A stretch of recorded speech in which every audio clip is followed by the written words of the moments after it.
প্রিয় স্নেহের ছাত্রছাত্রীরা, আজকে আমি আলোচনা করব তোমাদের স্বামী বিবেকানন্দ স্কলারশিপের নতুন আপডেট নিয়ে। তোমাদের আজকের এই আপডেটে রয়েছে তোমাদের কবে পোর্টাল ওপেন করা হবে। তোমাদের অনেকে জিজ্ঞেস করেছো যে স্যার আমরা এইচএসে 60% পাইনি, ফার্স্ট সেমিস্টারে 60% পেয়েছি নাম্বার, তাহলে কি আমরা অ্যাপ্লাই করতে পারবো?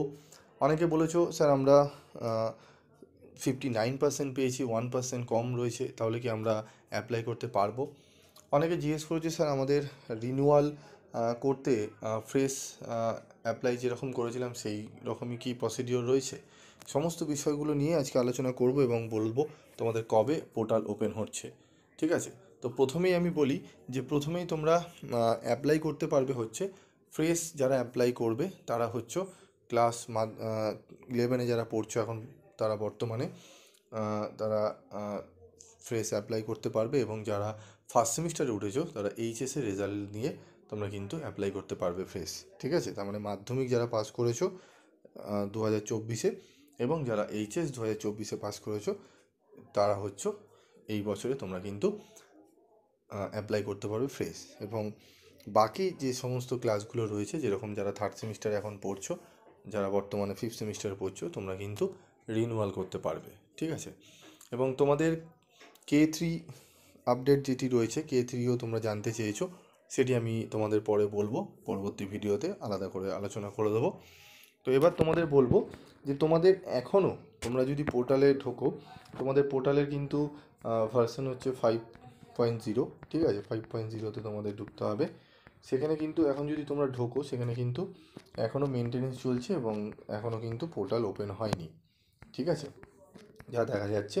তো পোর্টাল কবে ওপেন হবে? পোর্টাল দেখো ওপেন হওয়ার একটা গুরুত্বপূর্ণ তথ্য জানতে পেরেছি, যেটি হচ্ছে পোর্টাল কিন্তু তোমাদের ওপেন হবে যেহেতু যেহেতু এখনও সেকেন্ড সেমিস্টারের রেজাল্ট বেরায়নি, রেজাল্ট আউট হয়নি। ঠিক আছে, তাই জন্য এখনও পর্যন্ত কিন্তু পোর্টাল ওপেন হয়নি। যদি পোর্টাল ওপেন হয়, সেক্ষেত্রে কী হবে, যারা থার্ড সেমিস্টারের ছাত্রছাত্রী রয়েছে তারা বলবে যে আমরা অ্যাপ্লাই করতে পারছি না, আমাদের তো রেজাল্ট এখনও বেরায়নি। তাই তোমাদের কিন্তু যতক্ষণ না সেকেন্ড সেমিস্টারের রেজাল্ট আউট হচ্ছে, ততক্ষণে কিন্তু পোর্টাল খোলার কোনো সম্ভাবনা দেখতে পাওয়া যাচ্ছে না। ঠিক আছে, পোর্টাল ওপেন হবে তোমাদের সেকেন্ড সেমিস্টারে যারা কলেজের ছাত্রছাত্রীরা রয়েছে, তোমাদের রেজাল্ট বেরাবে, তারপরে কিন্তু পোর্টাল ওপেন হবে। এবং যারা মাধ্যমিকে পড়ছো, যারা এইচএসে পড়ছো, তোমাদের যারা সিনিয়র দাদা দিদিরা রয়েছেন, তাদের কলেজের সেকেন্ড সেমিস্টার রেজাল্ট বেরাবে, তারপরেই কিন্তু তোমাদের পোর্টাল ওপেন হবে। এবার তোমাদের প্রশ্ন হচ্ছে কবে স্যার তাহলে সেকেন্ড সেমিস্টার রেজাল্ট বেরাচ্ছে?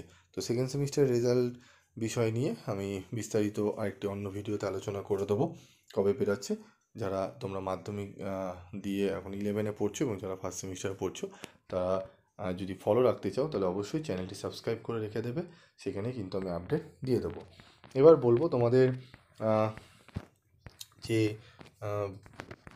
রিনিউয়াল প্রসেস এবং তোমাদের যে ফ্রেশ প্রসেস কিন্তু টোটালি আলাদা। ঠিক আছে, রিনিউয়াল করতে কিন্তু বেশি প্রসিডিওর নেই ফেস অ্যাপ্লিকেশনের সময়। ঠিক আছে, তো তোমাদের এই বিষয়গুলো স্টেপ বাই স্টেপ পরবর্তী ভিডিওতে আলোচনা করব। তোমাদের কিন্তু স্কলারশিপের অ্যামাউন্ট হচ্ছে 12,000 থেকে 96,000 টাকা পার ইয়ার। ঠিক আছে, অ্যান্ড ইনকাম তোমাদের কিন্তু হতে হবে 2.5 লক্ষ টাকার মধ্যে। ঠিক আছে, এবং তোমাদের SVMCM এর ভলিউম হচ্ছে 5.0। ঠিক আছে, এবার পুরো প্রসিডিওর হচ্ছে অ্যাপ্লিকেশান মোড অনলাইনে। ঠিক আছে, স্কলারশিপ লাস্ট ডেট জুন 2025, কিন্তু শুরুর এখনও পর্যন্ত কোনো ডেট কিন্তু জানা যায়নি। ঠিক আছে, এরপর তোমাদের আরেকটা জিনিস বলবো, তোমরা অনেকে বলেছো যে স্যার আমাদের ফার্স্ট সেমিস্টারে 60% হয়েছে, আমরা কি অ্যাপ্লাই করতে পারবো? দেখো, তোমরা ফার্স্ট সেমিস্টারে 60% পেয়েছো, এখনও তোমাদের কিন্তু সেকেন্ড সেমিস্টারের রেজাল্ট বেরায়নি। দুটো সেমিস্টার মিলিয়ে কিন্তু 60% রাখতে হবে, দুটো সেমিস্টার মিলিয়ে 60% রাখতে হবে। এবং তোমরা থার্ড সেমিস্টারে যেহেতু এখন পড়ছো, তোমরা কিন্তু ফ্রেশ অ্যাপ্লিকেশন করতে পারবে না, তোমরা কিন্তু রিনিউয়াল করতে পারবে। ঠিক আছে, যারা করনি তাদের কিছু করার নেই, তারা কিন্তু আর অ্যাপ্লাই করতে পারবে না। এবং অনেকে বলেছে যে স্যার আমরা 59% পেয়েছি। দেখো, 59% যদি 1 নম্বরও কোনো সাবজেক্টে তুমি কম পাও, যদি 60% না হয়, সেক্ষেত্রে কিন্তু তুমি অ্যাপ্লাই করতে পারবে না।